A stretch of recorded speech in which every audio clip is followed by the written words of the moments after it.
मतलब इस जगत में जो कुछ है वो ब्रह्म ही है।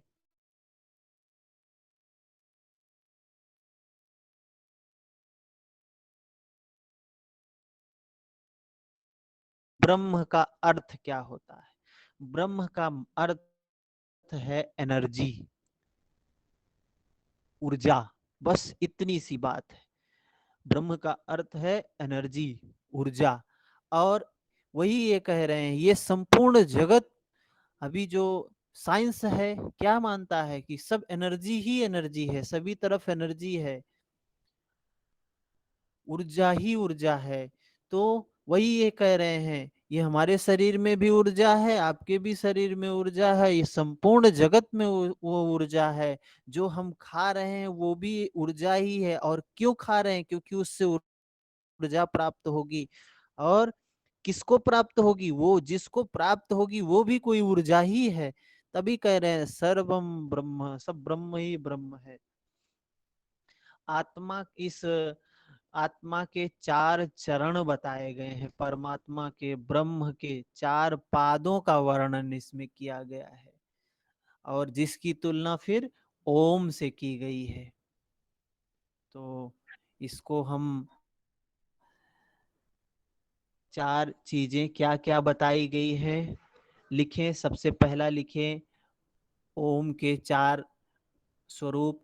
आकार, पहला आकार, दूसरा उकार, तीसरा मकार, चौथा पूर्ण ओमकार। चार चीजें हैं, आकार, उकार, मकार, पूर्ण ओमकार।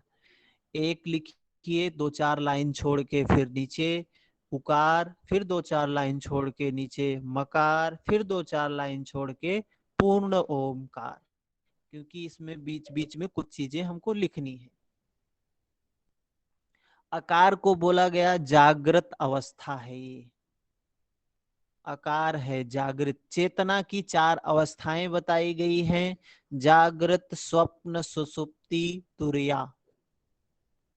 जागृत अवस्था का संबंध आकार से है, स्वप्नावस्था का संबंध उकार से है, सुसुप्ति अवस्था का संबंध मकार से है, तुरिया अवस्था का संबंध पूर्ण ओमकार से है।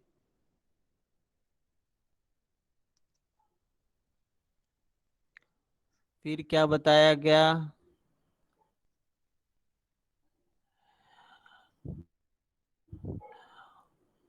इस ब्रह्म के चार पैर का वर्णन किया गया, पादों का वर्णन किया गया है। जो आकार है वो कौन सा पैर है ब्रह्म का? वैश्वानर। वैश्वानर मतलब जागृत अवस्था, ओ आकार। और उस ब्रह्म का पैर कौन सा है? प्रथम पैर वैश्वानर। उसके बाद उकार, तेजस। दूसरा पैर जो है तेजस बोला गया है उसको। स्वप्नावस्था, उकार, तेजस, द्वितीय पैर।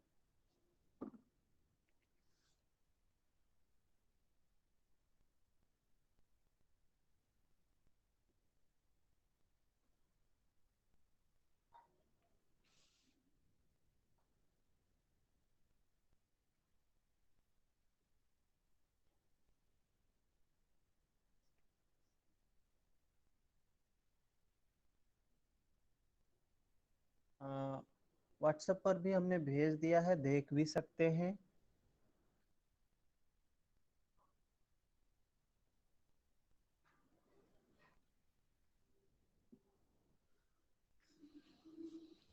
व्हाट्सएप पर हमने भेजा है, उसको देख भी सकते हैं। प्रथम पैर वैश्वानर, द्वितीय पैर तेजस अवस्था, तेजस उसका नाम है तेजस। तृतीय मकार, ओम की तृतीय यहाँ जो। पर सॉरी सर, मैं जी यहाँ सर। पूछ रहा हूँ कि यहाँ पैर राइट या लेफ्ट ऐसा कुछ थोड़ी ना है कि प्रथम पैर द्वितीय पैर राइट या लेफ्ट ऐसा कुछ। ऐसा कुछ नहीं, बस ये लिखना है प्रथम पैर, द्वितीय पैर, तृतीय पैर और चतुर्थ पैर। ये अच्छा। हाँ, ये 4 चरण बताए गए हैं। ये पैर मतलब ये पैर हम ये नहीं समझेंगे कि जो हम लोगों के 2 पैर हैं इनको, ये चरण है, पहला, दूसरा, तीसरा और चौथा। Okay sir, okay.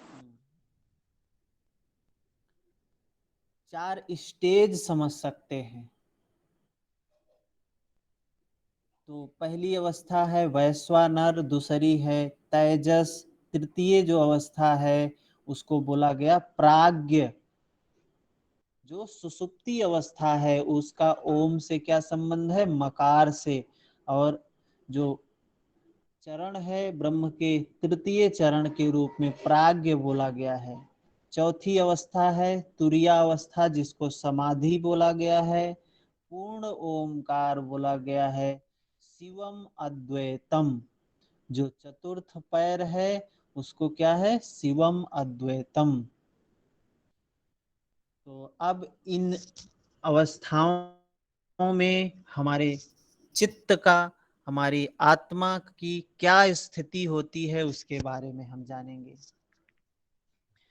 जागृत अवस्था में रहने, पहले की हम बात करते हैं, बाकी सबको भूल जाएं, नोट तो है ही आपके पास, हमने भेज भी दिया है।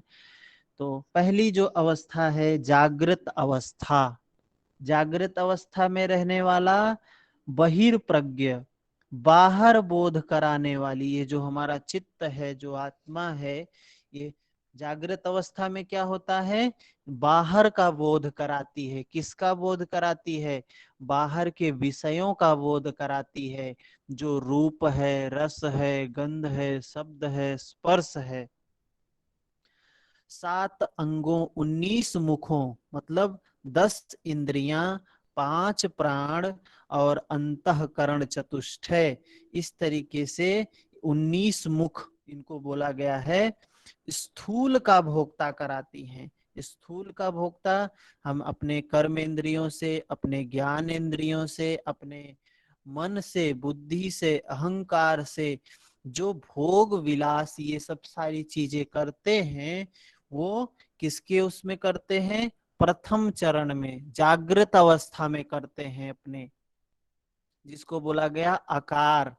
तो संक्षेप में इसका लिख लें कि जागृत अवस्था में जो व्यक्ति है, जो आत्मा है, जो चित्त है, उसका स्वभाव कैसा होता है, बहिर्मुखी स्वभाव होता है और स्थूल का भोक्ता होता है, विषयों का भोक्ता होता है।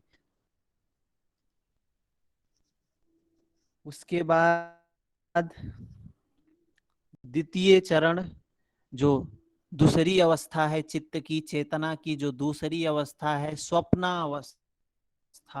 क्या है स्वप्नावस्था, स्वप्न के समान अव्यक्त विश्व जिसका अधिष्ठान है।